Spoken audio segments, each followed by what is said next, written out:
என் மனச மாமனுக்கு பத்திரமா கொண்டு செல்லு. இன்னும் என்ன வேணும்னு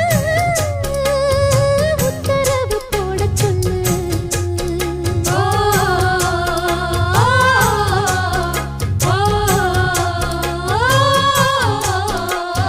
கொத்து மஞ்சள் தான் அரைச்சி நித்தமும் நீராடச் சொல்லு.